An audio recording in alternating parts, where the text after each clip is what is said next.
Glorious edition of the Youngstown Penguin Football Podcast as your Youngstown State Penguins went on the road and took down number 9 Illinois State in dramatic Coach Phillips come from behind fashion.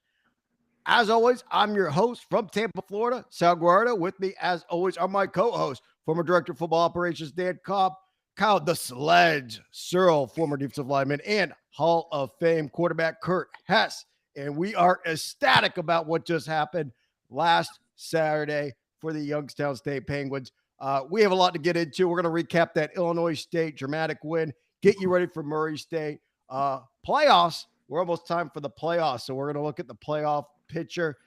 Top 25, where are the Penguins at, and some more.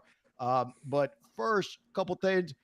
As always, follow us on Instagram, Whitetown Penguin Podcast, and we are, of course, live on YouTube Live. Please give us a 5-star review, a like, a subscribe, and we are available anywhere you can get your podcast. Boys, the Penguins win 40-35. Incredible game. Before we dive into the detail, let's just do real quick. What do you think before I dive in and recap all the plays? What do you think, Curdy? Yeah, quick thought. Just keeps us in a better position, both for the conference standings and for the playoffs. So nice to end the game with a touchdown drive, touchdown drive, touchdown drive. That was huge. That's my quick thought. Dan. Yeah, I mean, just what a resilient team we got, to be down again. And as Kurt mentioned, to finish it off. So anytime you win on the road, man, in this conference in that fashion, huge, huge win. Cyril? That's what good teams do when they play good teams. Well said. Well said. And boys, just to recap it, first quarter, Penguins hit a couple field goals, went up 6-0. Then we turned it up a notch in the second quarter with a 92-yard, 13-play drive to go up 12-0. Things are looking great, but never, ever count the Redbirds out. They answer with a couple of touchdowns of themselves, and they go into halftime with a lead, 14-12. Third quarter, things are not looking in the Penguins' favor as they have a 37, they being the Redbirds, have a 37-yard pass from Tommy Rittenhouse, no other, and they take a 21-12 lead. Penguins quickly answer with their own 36-yard pass from Bo Brungard, 21-19. And it just goes back and forth. And at one point, the Redbirds are up 28-19 going into the fourth quarter. Things are not looking very good for the Penguins, but as Coach Phillips does, he usually likes to turn things on in the fourth quarter whenever he's trailing, and that's exactly what he does. Penguins answer with an 11-play, 80-yard drive, and then the Penguins answer with another 53-yard touchdown pass from Bo Brungard to put the Penguins up 33-28. And then just in case, we will score another touchdown on a Bo Brungard 50-yard run, making it 40-28. And there's just not enough time, even though the Redbirds try to come back but can't. They do score a touchdown, making it 40-35, making the score look a lot better. Our quarterback, Bo Brungard, 5 touchdowns, over 500 yards. Absolutely nuts. Crazy guys. I mean, I don't even know how you want to get into it, but Kurt, good luck. Let me know what you think. Yeah, I mean, just reflecting on the game, the best thing offensively for us to recap is, you think of the word balance, right? And I've talked all year about a winning formula. So, what does that look like offensively? A winning formula that's balanced. Your quarterback throws for 328 yards. He runs for 200 yards. And the biggest thing that I've, kind of talked about, and I know Coach mentioned it for me a couple weeks ago, is how do we shift into that next gear offensively? And we have to have other guys stepping up, making big plays. When you go down the line, outside of Max and outside of Bo, who we know what they can do, Fresh Walters, 53-yard touchdown pass. Ethan Wright came back. He's looking healthier each week. 4 catches, 86 yards. Mike Solomon, 4 catches, 77 yards, another touchdown, right? Flash Wilson, always dangerous. He had 6 catches that kind of kept him in check, but you guys know it when we had Stubbs and some of those other guys who were super quick. the defense has to account for those guys. So now you have defense accounting for Bo as a dual threat quarterback. You have defenses accounting for Max over the middle, who can pretty much get open whenever he wants. Now you have Flash Wilson doing the same thing and two guys on the outside who can make plays, and Bo's getting them the ball. It helps that your quarterback has 528 yards of offense, but of our 11 drives, we scored points on 7 of them. 3 of them we punted. And the one interception that we had that I think Bo might have been Bo's first or second on the year, it was a tip pass that was a little high and the timing was off. Like, those things are going to happen specifically on the road. How do you bounce back from that? I don't think it's surprising for us to say this, but just thinking of Bo Brungard in terms of Youngstown State history, and this is coming from me, this is potentially the most talented guy we have ever had as a signal caller. Like, across the board, pure talent, the ability to run, the ability to throw, the ability to manage the offense. Like, Bo's playing really well right now, and I think he's potentially the most talented guy we've ever had back there. And I don't think that that's a surprise to anybody. I don't think that that's a stretch, but it helps to have that guy back there who's as gritty as can be. When the team gets down, he finds a way to get us back on top. So offensively, we're doing well, man. Like, I like where we're at. It looked like Bo, after he would check down to his first, second, third option, he would just jog for 10 yards. You know, like, his alt option was, I'll just take it myself if my 40-yard pass isn't open. But Kyle the Sledge, what'd you think about the defense? Hey, Did they let you down? No, be patient with me, because I had the game on my phone and I was more listening to it while I was driving. And it was a roller coaster of a game, and typically football is set up and designed to be an offensive game. It's just plain and simple. Offense goes down, gets a quick field goal on the first drive, and I believe we picked it off on that first drive, if I remember correctly. What I would like to see is, instead of kicking 2 back-to-back field goals, we get more points off of turnovers, because turnovers are few and far between just across the country. So you really got to maximize that. That's more of an offensive thing. But the fact that our guys were able to put us in a position that's good. The second and third quarter, and I think if you look across the season, the second and third quarter is where we kind of struggle, especially in the third quarter. Going back to the South Dakota State game, that's where we lost the game, in the third quarter versus South Dakota State. And we gave up 14 in the second, and we gave up 14 in the third. And we were kind of thinking, at least I was thinking, I'm on the drive listening to the way that this game was unfolding, like, here we go again. Like, we're in a competitive game, and the third quarter seems to be where Illinois State's pulling away, right? So I think, Sal, you said we were down by 11 going into the fourth.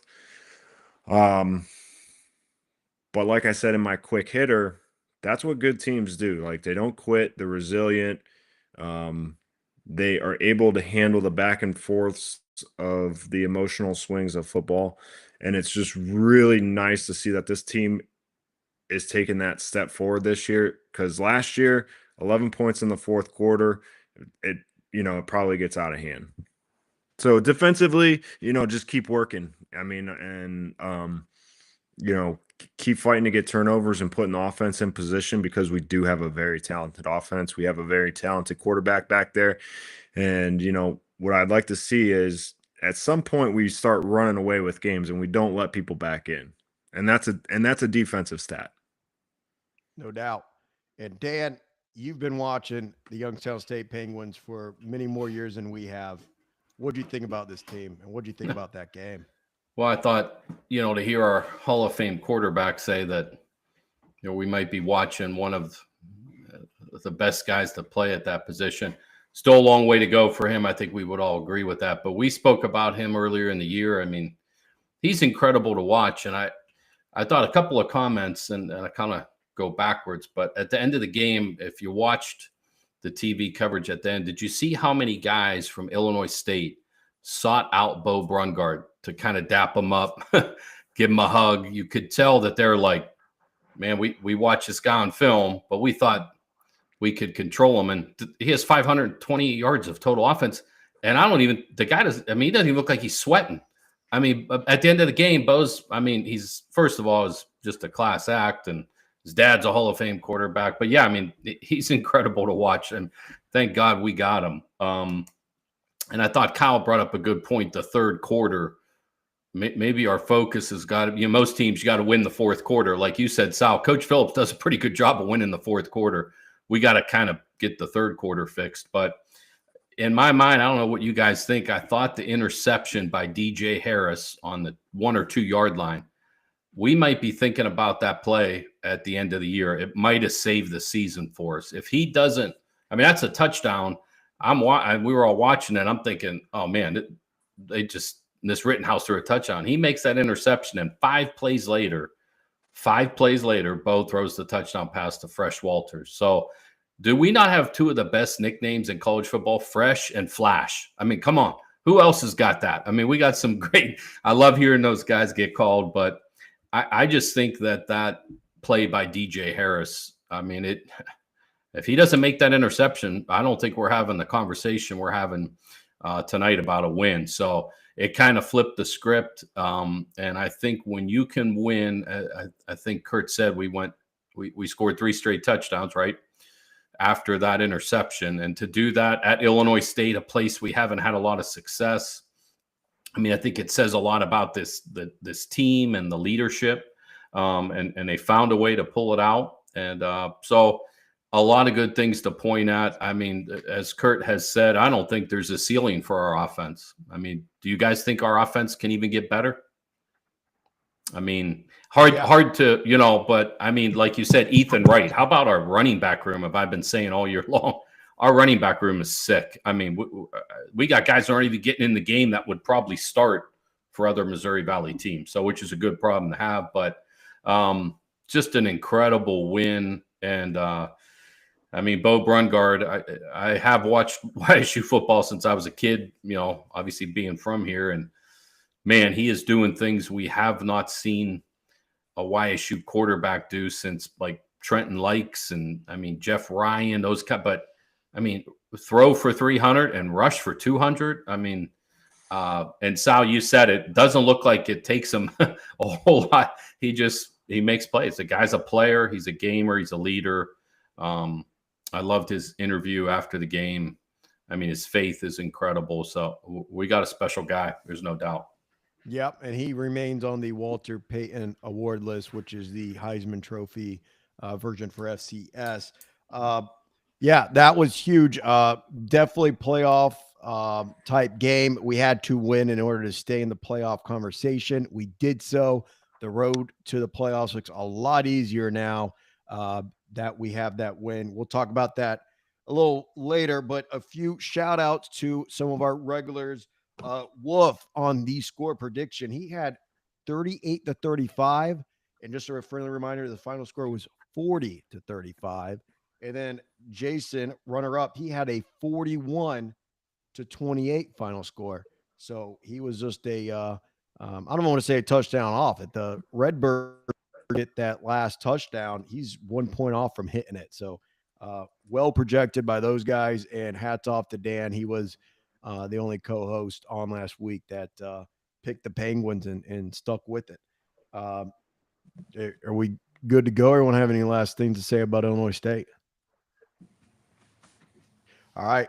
Before I dive into last week, I just want to ask a trivia question for the guys listening live. If you get the question right, Dan is definitely going to be the one to provide and send you something. That's on the spot. I don't know if you got something, Dan, but you need to get it. Remind me to reveal the answer. But between us 4 co-hosts, how many dogs do we have?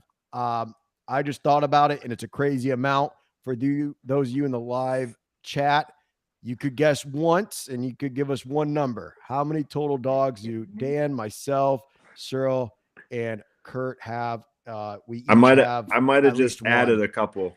I might have just added a couple. Then I don't know the answer myself. We'll find out at the end of the show how many we have as a podcast. That's for sure. But we all my guy's on the floor somewhere there. But anyway, let's recap last week. Kurt, you are the winner. You beat me by 1. So congrats on the picks from last week. That puts you in first place overall. Recapping last week, as we went in detail, the Penguins, who were the underdogs, went on the road and won 40-35 over Illinois State. North Dakota State at Indiana State, they won 38-7, but that is not enough to cover the points. Indiana State takes it on the points. North Dakota at Southern Illinois Salukis, they will win and cover 38-19. South Dakota State at Murray State. The Jackrabbits win, but they cannot cover on the points. 35-14 Jackrabbits over Murray State. Then South Dakota goes on the road at UNI. They win by a field goal, 17-14. That's enough to win the game, but not enough to cover. UNI covers on the points. Any thoughts or anything to say on that? Or are you ready to move on to the polls? Let's keep it going. All right. If you guys noticed, we have the coaches poll, we have the AP poll. I put both on the show tonight so everyone could kind of look at it, and then we could talk how the playoffs are forming out. On both the coaches and AP poll, respectively, North Dakota State 1 and South Dakota State 2. Those two teams, as a side note, are clashing this weekend in South Dakota State, so we will see how that pans out. Number 10 is North Dakota. They're number 8 on the AP. And then if you keep going down the line, Southern Illinois is 18-16 on the AP. Illinois State somehow, weirdly enough, is ranked ahead of us at number 20, 18 on the AP. And then we are directly behind them on 21 and 22 on the AP.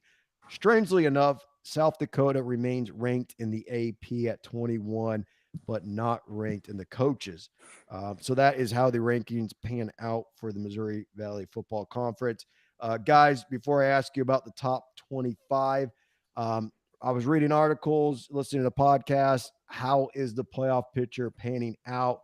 Everyone said basically the same thing for Missouri Valley Football Conference. 8 is the magic number. You need to win 8 games and you're in. So that basically puts North Dakota and South Dakota State in. North Dakota has an extremely easy road to get in, being the 3rd. That leaves Southern Illinois, Illinois State, Youngstown State, and South Dakota. Of those, who could win 8? And I believe there's only room for 2. For the Penguins, that means we have to be either a Southern Illinois or a North Dakota State are the 2 difficult games left. If we win one of them and don't trip up on the easy games left on our schedule, that would put us in. So we take care of business, and then we need to either beat number 1 North Dakota State or number 18 Southern Illinois. We're in. Thoughts on the top 25 and thoughts on the playoffs overall, Curdy?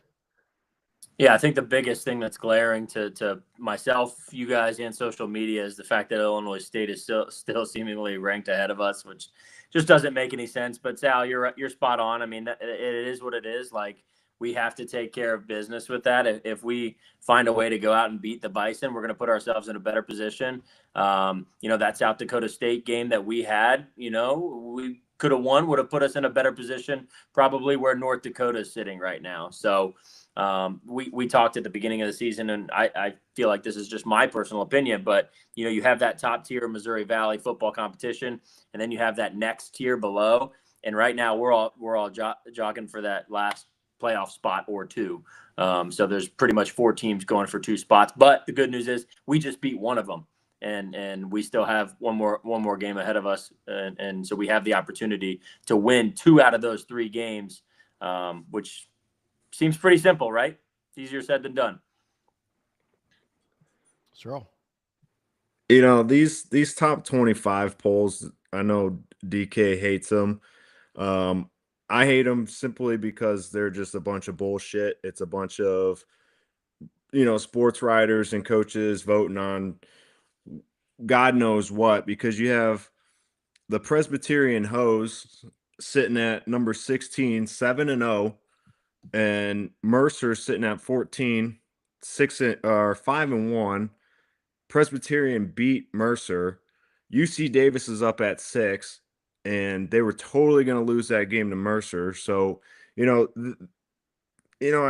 Quigley and I were on it on Instagram, and Well, ISU gets no respect nationally, and that's fine because they probably just expect us to finish 7, 8 wins, middle of the pack somewhere, and probably like we probably do play like a top 25 team, top 15 to 25, somewhere in that neck of the woods. But for the simple fact that you win a game like you did against Illinois State, and Illinois State is still ranked ahead of you, like what more do you have to do to just climb the rankings, right? It's just a little bit of BS and jockeying for the postseason bid, like, and for and to talk about the postseason, and we're hoping like, oh, like if we don't beat NDSU, we got to beat Southern Ill, or if we beat NDSU, we're okay. We're probably fine losing to Southern Ill. I'm tired of saying 8 wins gets us in because it actually might not, because the Ivy League is joining the playoffs this year, so they get an auto bid for the Ivy League winner. And the Missouri Valley has had 5 teams in, and we're kind of banking on 4, but it might be 3. And we don't know. We don't know what the committee is going to vote on this year. I'm tired of being in this position of, well, we lose to the top 3 Missouri Valley teams every year, but we expect to make a run for the national championship. The national championship runs through this conference. So this is our playoff bracket. NDSU, Southern Ill, South Dakota State, Illinois State, like that is the playoff bracket. And I don't really care what the national poll says. Yes, there's great teams out in the Big Sky and things like that. But if you're expecting to walk away and make a run for a national championship with 3 losses in the Missouri Valley, what are you doing? I'm tired of that mentality of, well, we can afford 3 or 4 losses in this conference and we're still going to get in. If your goal is to just get in and have fun and sell a couple postseason tickets and beers in the stadium, that's cool. Like, that's not what I want. So I want to figure out, is this program for real going into the postseason? Are we going to make are we going to make noise? Are we going to make a run? And the way that we played against South Dakota State makes me think that we're close. I'm not saying we're there. I think that we're close. North Dakota, I think if you were to ask me right now, North Dakota versus South Dakota State, I would say North Dakota is a better team than South Dakota State.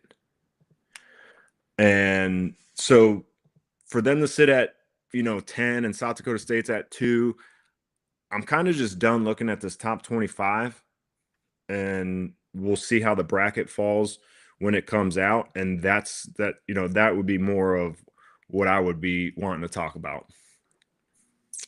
DK. Yeah, man, Sal loves to get me on these rankings. But I don't even know what to make sense of them. I looked at them earlier. Sal, thanks for sharing that, first of all. But yeah, I mean, what do you make sense of, Illinois State still being ranked ahead of us? But maybe it's some bulletin board material for the team that whoever, like one of you guys said, we're not getting the respect. Probably so, so maybe this is something to just keep us focused on the fact of, we just got to, what did the Godfather tell us? October is for pretenders. November is for contenders. So, we got to finish out where we're at. And then we got a big stretch coming up. So I don't know. These rankings are ridiculous. I will say it's been nice to watch some of the ESPN games or ESPN Plus where you can catch a Tarleton State or, Mercer and one of those and get a glimpse at them, the Montana and all those schools. And I've watched Brian Wright at Northern Arizona. So, and he's doing a great job there. So, but I don't know what to make of these rankings, Sal, other than, Kyle kind of hit on the head. We got to go win football games, and everything else takes care of itself. And to talk about finishing out winning football games, just so everyone knows the rest of the schedule: Murray State at Fargo, North Dakota State, and then Southern Ill comes to us. Indiana State comes to us, and then we have to go out to Northern Iowa, which, regardless of how good or bad they are, is always a problem. So one more thing to kind of loop in. I think, Kurt, you're the one that actually brought us up to us. Sacramento State, who applied to make the jump to FBS and was denied is now at FCS, but they are unfortunately independent because they applied to break away from the Big Sky. So they're definitely looking for opponents. And one of those opponents is going to be your Youngstown State Penguins, as next year, I'll just say we better make a run this year, boys, because next year our out of conference schedule is Kentucky, Duquesne, Sacramento State. The only team that we do not play from the conference, as we usually don't play one team, is South Dakota for the second week in a row. And then one more thing to note, we have to play North Dakota State and South Dakota State back to back, with North Dakota being the third game. So that's 3 straight teams that are the 3 best teams in the conference currently that we play back to back to back. Any comments on that, or are we ready for Murray State? Let's roll it. All right. Murray State is at number 21, Youngstown State, this Saturday, October 25th at 2 p.m. Some quick facts about Murray State. They've been playing football since 1924, 101 years. They were actually formerly from the Ohio Valley Conference and then joined the Missouri Valley Football Conference since 2023. Those of you who follow the Missouri Valley Football Conference know that it has been a struggle for Murray State since they've joined. They have about 10,000 students out of Murray, Kentucky, about the same size as Youngstown State. Trying to look at some famous alums. I had a lot of fun last week doing Illinois State, as they had 1 million famous alums. Murray State, not so much. Couple things that I found were interesting was, I don't know if you guys remember the former governor of Ohio, Ted Strickland, from 07 to 11. Not him, but his wife, Frances, is a Murray State alum. And then actually they've had a lot of coaches. Ron Zook was a secondary coach at Murray State. For those of you who don't know, he was the head coach at Florida, and he took the Illinois Illini to the Rose Bowl alongside Eric Wolford as his offensive line coach. And non-biased, I have to say it. I said it last year and probably the year before.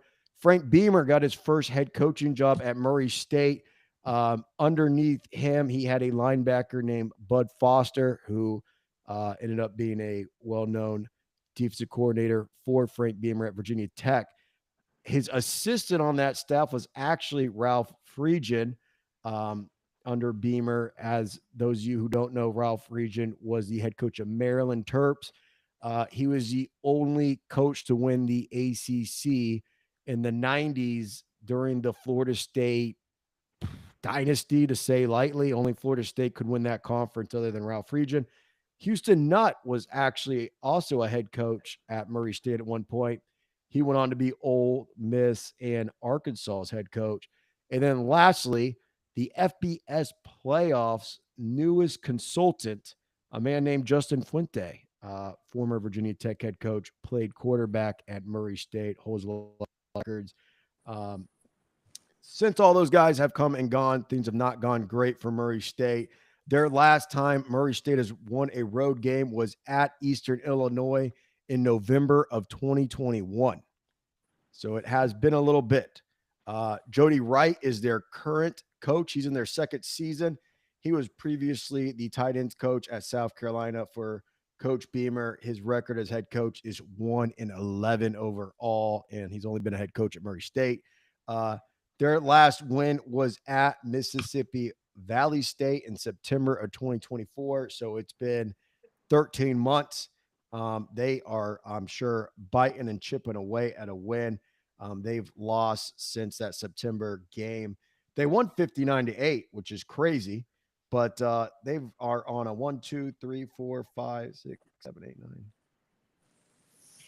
17 game losing streak.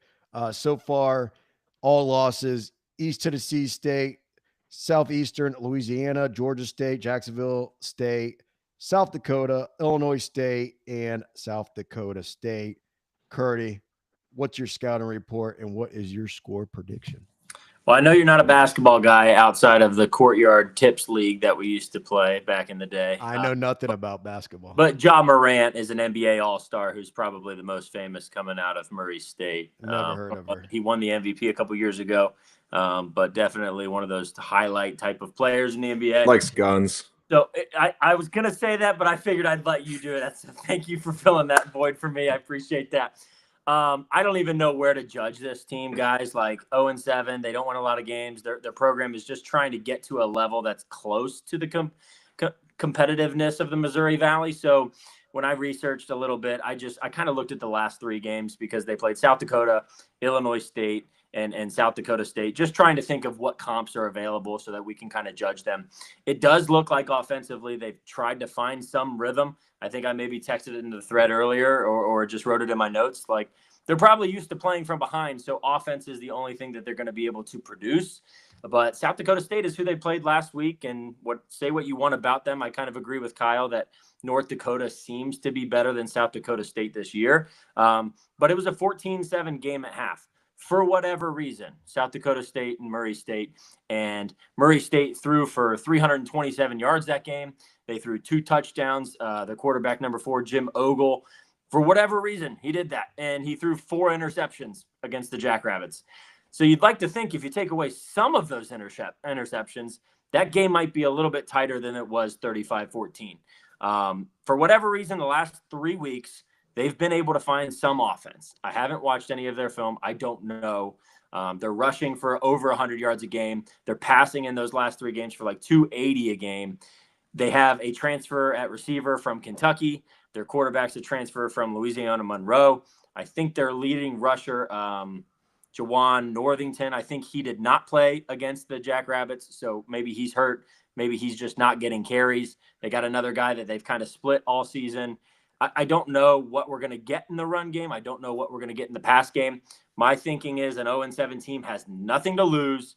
They're just going to roll the ball out there, try their best, do a lot of big, spectacular plays, and I don't know what their coach is telling them right now. But there are some blips there, man, like 14-7 to South Dakota State last week. Is the defense going to give up big plays because we're not paying attention? I heard Jaden Gilbert talk about it a little bit with Dana Balish on his post recently today. They're not overlooking anybody. They don't care what the record is. Coach Phillips has them in that mindset. And so it's tough to play these games sometimes. I'm glad we're at home, but it's tough to play these games sometimes when you know you're going to win. It's just how are we going to do it? And that's probably what South Dakota State was doing last week, knowing that they have the Bison coming into town. We just got to take care of our business. But for some reason, it looks like they're getting some productivity on offense. I don't know what it's going to look like against us. So just cornerbacks don't get beat deep. Like number 1 rule, just don't get beat deep. That's it. Don't get beat deep. And on the ladder, if you're Murray State, I mean, you got nothing to lose but the entire season. So, last game of the year, Kurt. Can't hold nothing back. 34-27. That's what it's gonna be. What do you think? Yes. What do you think, Sledge?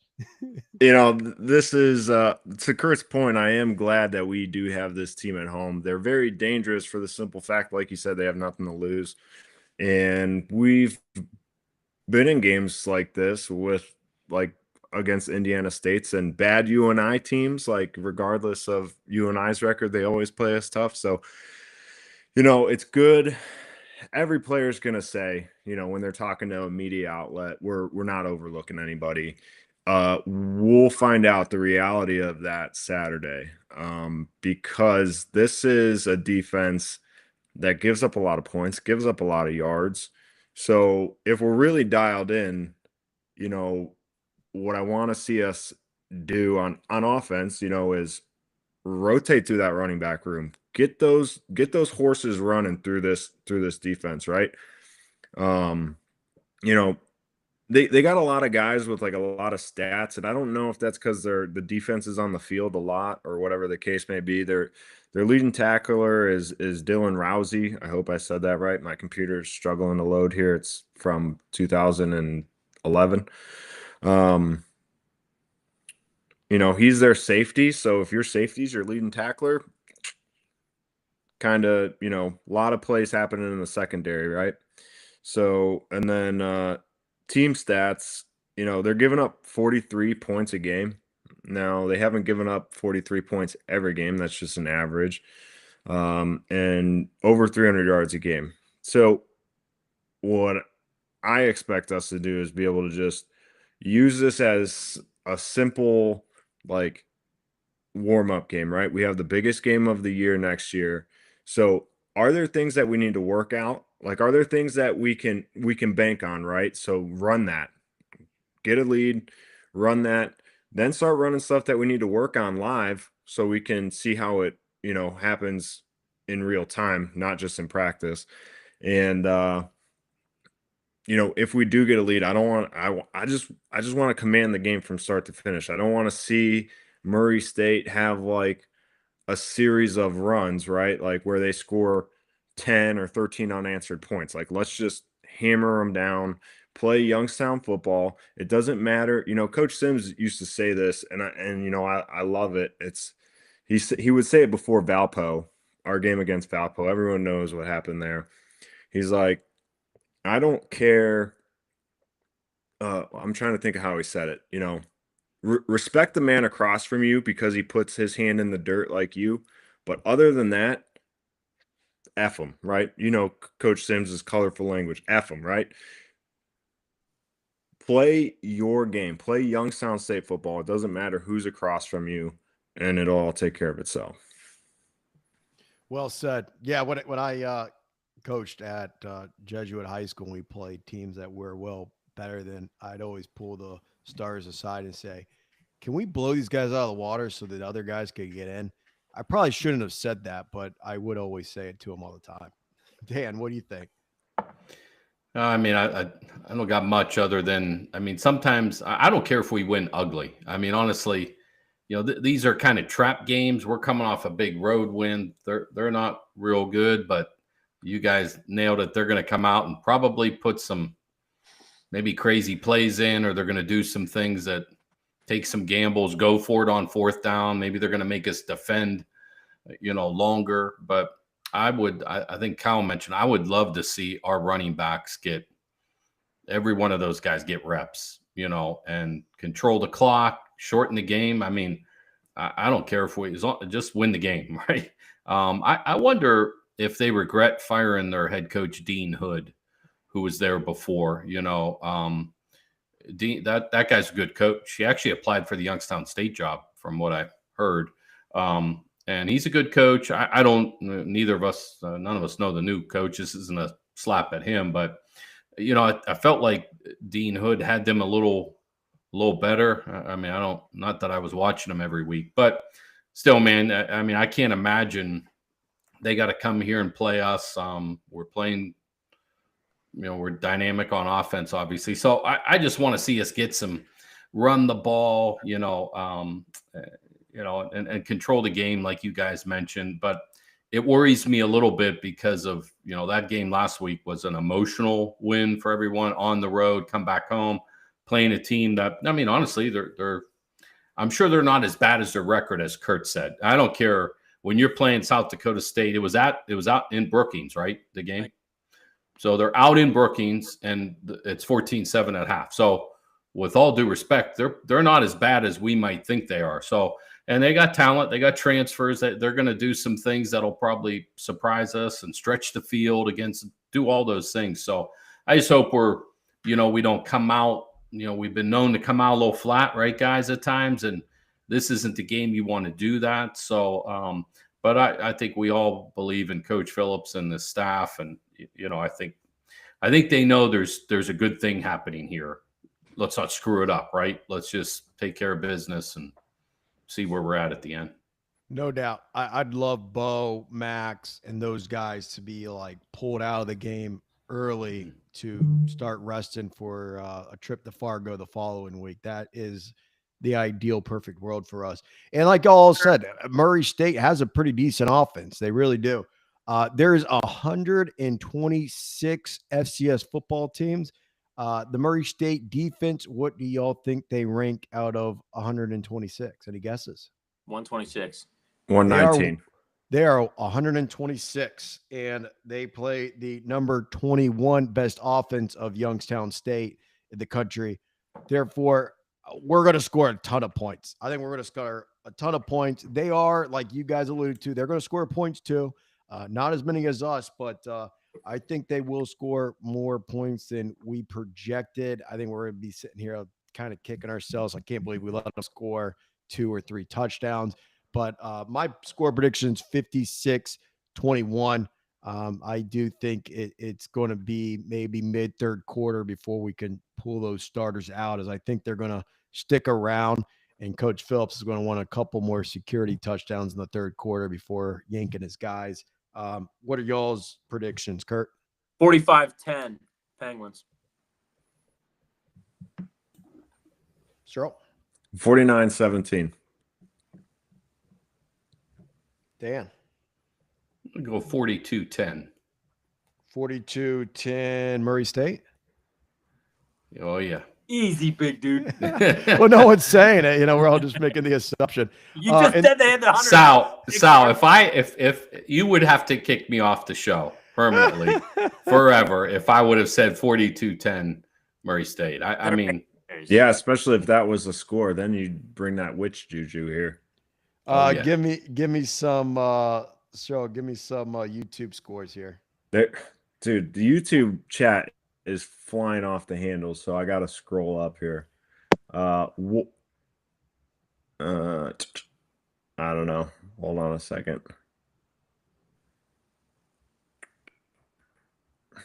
Yeah, I don't see any guesses how many dogs we got. I guess no one cares. No one gives a shit about our dogs. Jason Crum says 49-21 YSU. He wants to see a 100-yard rusher besides Bo. Well I like said. that. Yeah. Richard Wolf, 55-7 YSU. And to Crum's point, and DK's been saying it all year, why can't we just get like 3 100-yard rushers? That'd be pretty tight, right? Mm-hmm. Could happen. Yep. Gentleman Swag, 42-21 favor of the Gwins. Breaking out multiple sacks and big throws from Bo, and running backs all share the wealth. I like that. Demo, he's got the Penguins 42-17. Moss? Is that Demo? Moss, yeah. That's Moss, man. Mets has the Penguins 45-21. Did I miss Wolf's score? No, I didn't. I got him. He'd yell at me if I missed the score. I got Moss, Jason, got it, Mets, Wolf, and Swag. Sound good? So, yep. Okay. Awesome. Anyone else on Murray State before we kind of move on to the rest of the conference? Let's roll. All right, boys. Let's get into some predictions, and we are going to do an FBS game as a tiebreaker because I think we all could tie here at the end. October 25th, Illinois State is at South Dakota State, 2 p.m. Illinois State is at South Dakota, 2 p.m. South Dakota is a minus 5.5 favorite. Wow. I think the Redbirds are going to win and cover. I think they're pretty darn good. I think they'll bounce back. I'll take Redbirds win cover. Well, you have South Dakota favored, so Redbirds don't have to cover anything. So give me the Redbirds to win. Yeah, I'm going to take South Dakota in this one. Ooh, DK. We're calling this game the Sal Guerrero Kyle Searle Bowl, since it's our two favorite non-Penguin teams from the conference squaring off.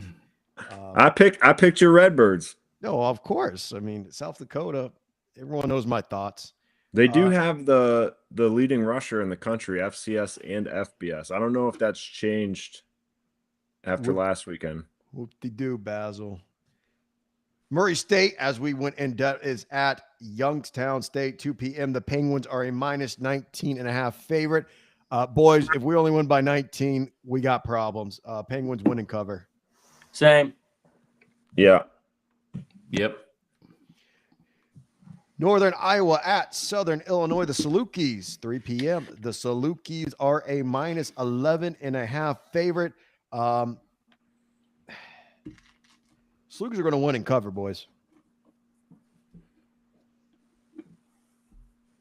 Yeah, I'll take that.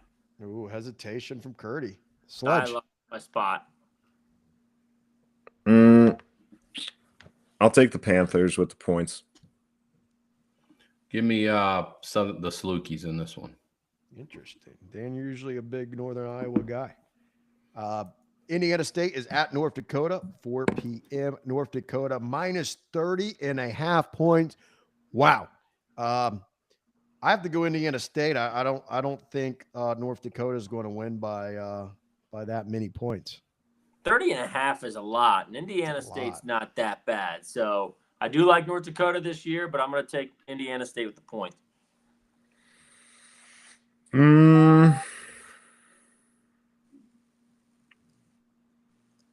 North Dakota to cover. Interesting. Give me Indiana State, only because Kurt Mallory's their head coach, played at Indiana. Indiana's doing good, so what the hell? Give me Indiana State on the road with those points. They're quietly a little improved, aren't they? Indiana State? Yeah. I think it's just because Murray State's in the conference now. Wow. They still have 5 They have someone. There's your bulletin practice board on. material. There you go, right there. That's some. Let's go. Oh, I love it. and then the game of the year that everyone's been anticipating. Number 1, North Dakota State is at number 2, South Dakota State, 8 p.m. ESPNU, national TV. South Dakota State's quarterback is questionable. Seeing reports that he's not playing, but it is not official. North Dakota State is a minus 1.5 favorite on the road. You guys may say I'm crazy. I think North Dakota State, I don't care who's playing quarterback for the Jackrabbits. I think they are really, really good this year. I think they're going to win by a couple touchdowns.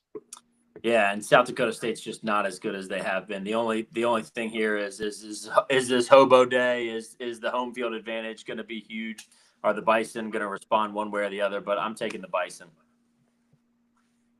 Yeah, this is a no-brainer. The Bison they might go 16-0 or what, however many games are on their schedule. They might just be a buzzsaw for everyone they match up with. North Dakota State minus 1.5 to cover. That's easy. I'd take that all day.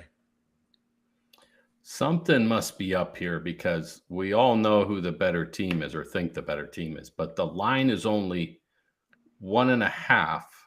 Is it because the Bison, is this their first time playing outdoors or something this week, or what's going on that this line is that low? So something's up. I don't know what it is. So I'm just going to take a shot in the dark here and go with the Jackrabbits to win this game in some crazy way. What is interesting about this game is that we all know how we align against the Jackrabbits. It'll be very interesting to see how they align against North Dakota State to see kind of what we think next week's going to be. As you guys know, we are at North Dakota State beyond this weekend on November 1st. Real quick, before we get to FBS games, we're almost through the show, and I'm a little disappointed. None of y'all have commented on my new T-shirt. Beautiful shirt, Sal. Thank you. Oh, I love it, Sal. I'm in a bowling league. Did I tell you that? Are you really? Tuesday nights, he went baby. to YSU. Yo, let's The bowling Tuesday school. nights. Bucket of Miller Lite. Let's go. You tell everyone you're a love that, national dude. champ. No, I wear that same shirt every Tuesday. I just won our bocce league, a bocce tournament of the Italian club in Tampa 2 weeks ago. And I just let everyone know, like, dude, I'm from Youngstown. Like, we're naturally all great at bocce ball. It's just part of being from Youngstown State. I'm like, yeah, a bar where I lived at next to the courtyards on campus. It's bocce ball there all the time. It's no big deal. And everyone's like, whoa, very impressed. But yeah, I love for those of you listening on Apple and not seeing it, is a Youngstown State women's bowling national championship shirt. But on to the tight, FBS. son. I like that. Thank you. On to the FBS. I picked a game I thought was obvious. I think it's very strange, but for some reason, Iowa is favored against Minnesota at 8.5. I'm going Minnesota to cover, and I wouldn't be surprised if they win the game. I think it's a weird line that it's multiple touchdowns. Are Yeah, y'all I looking don't know up your how games? you went to the state of Iowa, but you didn't go to Johnny Haycock's Iowa State game when they Yeah, had come BYU on, coming to man. town, and they're favored by 2.5 in Ames against the undefeated number 11 team in the nation, BYU. Give me the Oh, I love Cyclone it. because he's got I love magic it. because he just went on the White Town Penguin podcast. So I Iowa love that. State I upsets love it. BYU in Ames. BYU is undefeated no more. I love it. Well said. I'm gonna take a little shot in the dark here. Bounce back for Ole Miss. Ooh. OU, they're at Oklahoma. Top 25 matchup, 8 versus what are they? 13. All right. Oklahoma is favored by 5.5. Give me Lane Kiffin and the Rebels to win. I'm glad you mentioned that game because that defense of Oklahoma versus that offense of Lane Kiffin is going to be a fun back and forth chess match to watch. Those are the two best that do it in the country. But what do you think on Dan? So this is more a question for you, I guess, because I want to go back and pick my USF, the Bulls, Coach Golish, Coach Kevin Patrick down there. How's the weather? I mean, Tampa, they're going up to Memphis. I mean, is it if it's under 50, I'm going to regret this bet, but give me the Bulls. I think they're giving like 4.5 at Memphis. Memphis just coming off a tough loss. Come on, Coach Golish, Coach Patrick, get after them boys. And I'm going with the Bulls. I think it's 4.5. Yeah, it's 4.5. USS minus 4.5. Yep. Yeah. And you want to win and cover. I think Memphis quarterback's out. I think he's out for the year. Which I'm going with the Bulls to win the game and cover. Yeah. I mean, I expect him to win by a touchdown or two or, And I know it's not an FBS show, but I do want to point out, because I am from Tampa. For those of you who don't know, UAB's head coach is one of the most hated athletes in Tampa professional sports history of Trent Dilfer. He was fired, and this was their first game without him. So my ongoing joke in Tampa when they say, who was the coach? I said, Sean Keane replaced him. Who else? Dan, you get it. I get it. I got you there. I got you. That's a Tampa thing that you usually pick up on. But all right, boys. Curdy, any Instagram comments or general comments worth mentioning? Yeah, biggest shout out for us as a Youngstown State grad, alma mater, studied journalism at Youngstown State on the sideline on ESPN Plus at the game at Illinois State last week. Give a shout out to Casey Standahar. She worked for the Jambar while we were there. She was a Penguinette while we were there. I thought she did a great job. It looks like she works for ESPN Plus and FS1. So, every time last week on ESPN Plus that they went to the sideline, Casey was on the sideline. She is a Youngstown State grad. I think she still is in communications with Trevor Parkson somehow, but I thought she did a great job with the sideline analysis. It was cool every time that this Illinois State broadcast went to the sideline. It was a YSU grad. So great job, Casey. That was awesome to see. I'm glad he picked up on that because I didn't recognize her. I thought she was with the Redbirds. Yeah, try. You need to try to get her on the pod. Yeah. Cyril, YouTube chat. When you weren't here and I was trying to look at it and monitor it while hosting, it's impossible because the chat this season is just every week is crazy. Just I can't keep up with it. Hey, all right. So I absolutely love the guys that are consistently in our chat on Wednesday nights, whether it's positive, negative, honest. I don't, just come in, speak your opinion. But yeah, it's a lot of fun. And it's just kind of like what we were talking about, Sal, and the way that this has kind of grown into something that we just wanted to BS about the Penguins. And there's a lot of people that jump in and want to be heard and share their thoughts and care about this team. I mean, all of it is we are here because we care about the Penguins. So awesome. There's too much to go over in the chat. But keep bringing it every week, guys. We'll give you shout outs as we can. We do have Bryce Oliver in the chat. My boy, baby. Let's go, Bryce. And then Metzinger has a guest picker right here. Aaron Metz, his son. This kid, crazy diehard Notre Dame football fan. Come on. Aaron, he's Big Mark guy. Correct me if he's like 8 or 9. Metz, correct me if I'm wrong, but this kid, you want to have a fun conversation, sit down, get this kid a Capri Sun and some chicken tenders, and you'll have a good time. He's 8. Does he got a prediction for us? He does. Aaron Metz has him.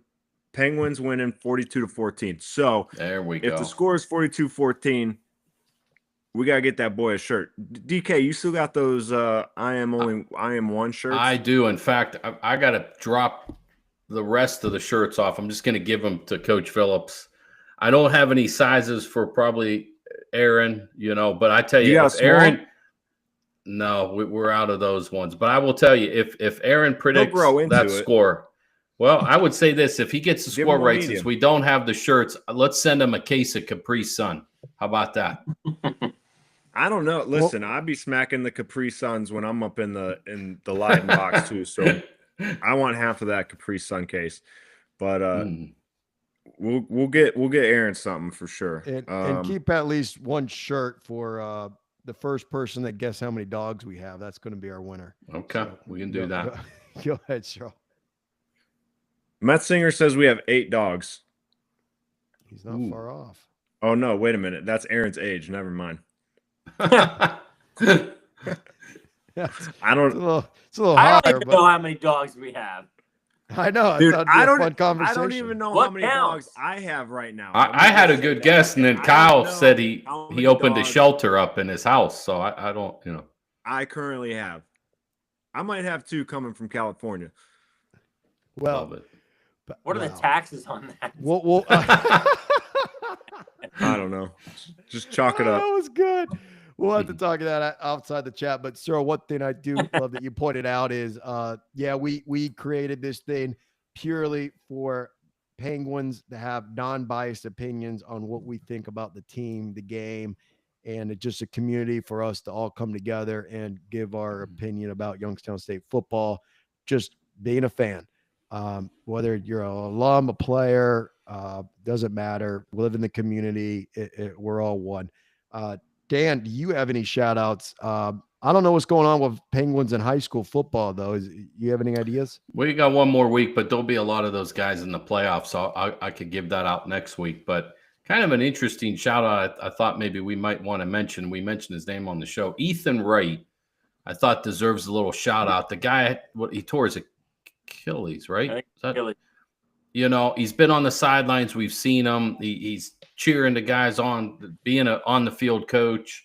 He came in the game last week, kind of, made some plays, brought some energy. And I'm not trying to single out one guy because but I just thought, the way he's kind of recovered from this, and in this day and age with the portal and transfer and all this madness, I just thought this guy's kind of obviously a team guy and fought his way back from an injury, and I love his energy, whether when he was on the sidelines not playing till last week. So I think that guy deserves a little bit of love. Love that. Definitely let us know next week how high school is going, because I always want to know how like the Brian Jones, the David Rocks, and some of our boys are doing locally at the high school. I'll get you that the playoff teams with YSU head coaches there next week. Thank you, sir. Anything else, boys, before we shut it down? Yeah, regardless, I always got something to say. Regardless of how we think that the game is going to go, it is complete, absolute garbage that game day is not in Brookings, South Dakota. So I'm calling game day out. Where are they? Missouri, Vandy, aren't they? Nashville? Oh, the Vandy tracker. The Vandy track. One of my icy cold takes. I thought they were going there. Sal, you're a year. You were a year early, okay, there, bud. So one in Alabama wasn't anything. So what are we not talking about? Missouri State being 500 right now, 3-3. Ooh. Are they? They're actually on TV 9 p.m. They probably just kicked off, right? They Missouri are. State, I think they got New Mexico State, who's also 3-3. Look out for the Bears.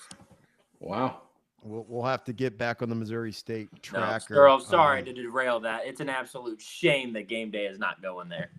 Dude, You're that right. would just be such a sick, fun environment. At South Dakota State, yes. They've been to Yeah. Fargo many times. They might be afraid of Hobo Day. You know what goes on there at Hobo Day. I think man. No. South Dakota State schedules a weak link on Hobo Day. They were too scared to schedule NDSU for Hobo Day. Ooh. I'm almost positive it's not Hobo Day. So if I got to eat my words, I will next week. But they're not going to schedule NDSU for Hobo Day. Okay. Anything else before we shut it down? Well, that will be a fun game. I hope everyone does tune into ESPNU, as the viewership will help promote ESPN wanting to put more FCS games on the mother networks over at ESPN. But I think we're good, boys. Again, Murray State is at number 21, Youngstown State, who has playoff hopes alive this Saturday, 2 p.m. on ESPN Plus. Please tune in. Always follow us Instagram, Whitetown Penguin Podcast. You can message us, give us any questions or comments you may want to be read out loud on the show. We are going to be live next Wednesday, 8 p.m., recapping that Murray State game, getting ready for North Dakota State the following week, 8 o'clock, YouTube Live, and give us a 5-star review, a subscribe, and a like anywhere you get your podcast. But again, this is the Youngstown Penguin Football Podcast. I'm Sal Guerrero. That's Dan Kopp. That's Kyle Searle. That's Kurt Hess. And as always, go Penguins.